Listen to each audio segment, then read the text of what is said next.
Okay, so let's talk about staying motivated and getting organized. Believe it or not, 47% of time spent online may involve procrastination. And I don't know about you, but this is one of my biggest temptation. So, what are your biggest time wasters and distractions? What gets in the way of you studying? And let's try to pause and write them down so that we are aware of what our time wasters are and distractions are. So let's talk about procrastination. And I think this is something that everybody has to deal with at some point in their lives. So one of my favorite books is called The Atomic Habits by James Clear, and he's got a really fabulous website. So you could go there for quick tips and strategies. And he talks about building good habits. So if you're trying to rely on your willpower, you're gonna end up running out of energy, and you're gonna run out of willpower. So instead of doing that, what you want to try doing is building good habits and making specific plans so that you're able to succeed. So for example, designing your environment for success is really important. So take a look at what kind of distractions and time wasters that you have and try to come up with a plan, because every time you face distraction, it really depletes your energy and you're going to start feeling fatigued. Reduce obstacles, try to achieve your goal, and I'm going to show you how to do that. And have cues that are in plain sight so that you're able to be reminded about what you need to work on. So you could have your agenda on your desk, or even have a bulletin board with a list of things that you need to work on, or even set a reminder on your phone so that it will give you a signal that, yeah, I'm supposed to be working on biology, for example. And you could use implementation intention to achieve your goal.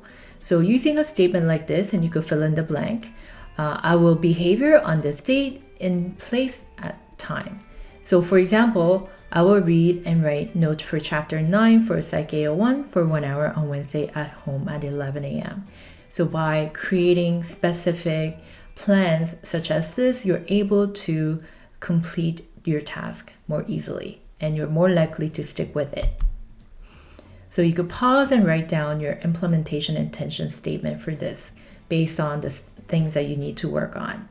So let's talk about procrastination. And one of the researchers who studied procrastination actually shared the fact that it's not due to laziness or time management problem. It's our way of coping. So for example, if you have 2 or 3 chapters that you have to do and you really don't want to do it and you're feeling stressed and overwhelmed, you're going to avoid it in order to feel better. So it becomes a coping mechanism. So for example, if you're thinking of a goal, let's say you have to do 2 chapters of reading, and you might say, well, tomorrow I might feel better, so I'm going to do it tomorrow. And tomorrow comes and you say, well, I'm not really feeling it today, so I'm going to do it another day. So instead of doing that, what he suggests is actually get the task started. Don't even worry about finishing the task. Once you're able to start the task, your mood will get better. So for example, if you're thinking about what is the first thing that you need to do to start studying. So the first thing that you have to do literally is to get your book out of your bag and put it on your desk. So do that and you're able to overcome the obstacle or the hurdle of getting the task started. So try doing that. You could try for 5 minutes. So take 5 minutes to do your reading and your mood will get better. And then when that 5 minutes is up, you could try for another 10 minutes and then do another 15 minutes. Create an obstacle planning statement such as if and then. So if I feel tempted to go on social media, I will get up and stretch.